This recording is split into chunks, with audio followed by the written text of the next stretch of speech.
ओम गणेशाय नमः। जिससे इस जगत की सृष्टि, स्थिति और प्रलय होते हैं, क्योंकि वह सभी सद्रूप पदार्थों में अनुगत है और असत पदार्थों से पृथक है। जड़ नहीं चेतन है, परतंत्र नहीं स्वयं प्रकाश है। जो ब्रह्मा अथवा हिरण्यगर्भ नहीं प्रच्युत, उनने अपने संकल्प से ही जिसने उस वेद ज्ञान का दान किया है, जिसके संबंध में बड़े बड़े विद्वान भी मोहित हो जाते हैं। जैसे तेजोमय सूर्य रश्मियों में जल का, जल में स्थल का और स्थल में जल का भ्रम होता है, वैसे ही जिसमें यह त्रिगुणमयी जागृत स्वप्न सुषुप्ति रूपा सृष्टि मिथ्या होने पर भी अधिष्ठान सत्ता से सत्यवत प्रतीत हो रही है, उस अपनी स्वयं प्रकाश सर्वदा और सर्वथा माया और माया कार्य से पूर्णतः मुक्त रहने वाले परम सत्य रूप परमात्मा का हम ध्यान करते हैं। महामुनि व्यास देव जी के द्वारा निर्मित इस श्रीमद् भागवत महापुराण में मोक्ष पर्यंत फल की कामना से रहित परम धर्म का निरूपण हुआ है। इसमें शुद्धांतःकरण सत्पुरुषों के जानने योग्य उस वास्तविक वस्तु परमात्मा का निरूपण हुआ है, जो तीनों तापों का जड़ से नाश कर देने वाली और परम कल्याण देने वाली है। अब और किसी साधन या शास्त्र से क्या प्रयोजन। जिस समय भी सुकीर्ति पुरुष इसके श्रवण की इच्छा करते हैं, ईश्वर उसी समय अविलंब उनके हृदय में आकर बंदी बन जाता है। रस के मर्मज्ञ भक्तजन, यह श्रीमद् भागवत वेद रूप कल्प वृक्ष का पका हुआ फल है। श्री सुखदेव स्वरूप तोते के मुख का संबंध हो जाने से यह परमानंदमयी सुधा से परिपूर्ण हो गया है। इस फल में छिलका, गुठली आदि त्याज्य अंश तनिक भी नहीं है। यह मूर्तिमान रस है। जब तक शरीर में चेतना रहे, तब तक इस दिव्य भगवत रस का निरंतर बार बार पान करते रहो। यह पृथ्वी पर ही सुलभ है। कथा प्रारंभ। एक बार भगवान विष्णु एवं देवताओं के परम पुण्यमय क्षेत्र नैमिषारण्य में शौनक आदि ऋषियों ने भगवत प्राप्ति की इच्छा से सहस्त्र वर्षों में पूरे होने वाले एक महान यज्ञ का अनुष्ठान किया। एक दिन उन लोगों ने प्रातःकाल अग्निहोत्र आदि नित्य कृत्यों से निवृत्त होकर सूत जी का पूजन किया और उन्हें ऊंचे आसन पर बैठाकर बड़े आदर से यह प्रश्न किया। ऋषियों ने कहा, सूत जी, आप निष्पाप हैं। आपने समस्त इतिहास, पुराण और धर्मशास्त्रों का विधि पूर्वक अध्ययन किया है तथा उनकी भली भांति व्याख्या भी की है। वेद वेदांताओं में श्रेष्ठ भगवान बादरायण ने एवं भगवान के सगुण निर्गुण रूप को जानने वाले दूसरे मुनियों ने जो कुछ जाना है, उन्हें जिन विषयों का ज्ञान है, वह सब आप वास्तविक रूप में जानते हैं। आपका हृदय बड़ा ही सरल और शुद्ध है। इसी से आप उनकी कृपा और अनुग्रह के पात्र हुए हैं। गुरुजन अपने प्रेमी शिष्य को गुप्त से गुप्त बात भी बता दिया करते हैं। आयुष्मान, आप कृपा करके यह बतलाइए कि उन सब शास्त्रों, पुराणों और गुरुजनों के उपदेशों में कलयुगी जीवों के परम कल्याण का सहज साधन आपने क्या निश्चय किया है। आप संत समाज के भूषण हैं। इस कलयुग में प्राय लोगों की आयु कम हो गई है।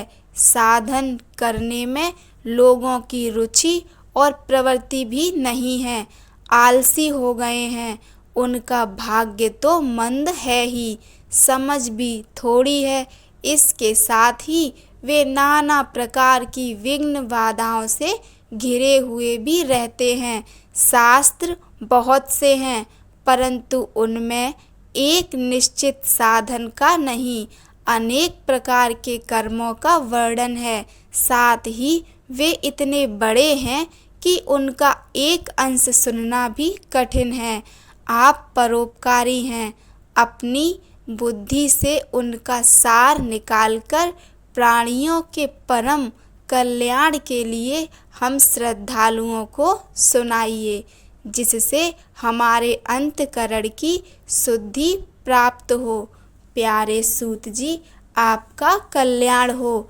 आप तो जानते ही हैं कि यदुवंशियों के रक्षक भक्त वत्सल भगवान श्री कृष्ण वसुदेव की धर्म पत्नी देवकी के गर्भ से क्या करने की इच्छा से अवतरित हुए थे। हम उसे सुनना चाहते हैं। आप कृपा करके हमारे लिए उसका वर्णन कीजिए, क्योंकि भगवान का अवतार जीवों के परम कल्याण और उनकी भगवत प्रेममयी समृद्धि के लिए ही होता है। यह जीव जन्म मृत्यु के घोर चक्र में पड़ा हुआ है। इस स्थिति में भी यदि वह कभी भगवान के मंगलमय नाम का उच्चारण कर ले तो उसी क्षण उससे मुक्त हो जाए, क्योंकि स्वयं भय भी भगवान से डरता रहता है। सूत जी, परम विरक्त और परम मुनिजन भगवान के श्री चरणों की शरण में ही रहते हैं, अतएव उनके स्पर्श मात्र से संसार के जीव तुरंत पवित्र हो जाते हैं। इधर गंगा जी के जल का बहुत दिनों तक सेवन किया जाए तब कहीं पवित्रता प्राप्त होती है।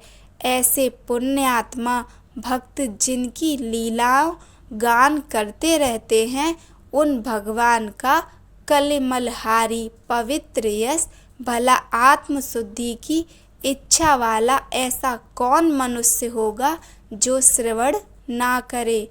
वे लीला से ही अवतार धारण करते हैं। नारद आदि महात्माओं ने उनके उदार कर्मों का गान किया है। हम श्रद्धालुओं के प्रति आप उनका वर्णन कीजिए। बुद्धिमान सूत जी, सर्वसमर्थ प्रभु अपनी योग माया से स्वच्छंद लीला करते हैं। आप उन श्री हरि की मंगलमयी अवतार कथाओं का अब वर्णन कीजिए। पुण्य कीर्ति भगवान की लीला सुनने से हमें कभी भी तृप्ति नहीं हो सकती, क्योंकि रसज्ञ श्रोताओं को पद पद पर भगवान की लीलाओं में नए नए रस का अनुभव होता है। भगवान श्री कृष्ण अपने को छिपाए हुए थे, लोगों के सामने ऐसी चेष्टा करते थे मानो कोई मनुष्य हो, परंतु उन्होंने बलराम जी के साथ ऐसी लीलाएं भी की हैं, ऐसा पराक्रम भी प्रकट किया है जो मनुष्य नहीं कर सकते। कलयुग को आया जानकर इस वैष्णव क्षेत्र में हम दीर्घकालीन सत्र का संकल्प करके बैठे हैं। श्री हरि की कथा सुनने के लिए हमें अवकाश प्राप्त है। यह कलयुग अंतःकरण की पवित्रता और शक्ति का नाश करने वाला है। इससे पार पाना कठिन है।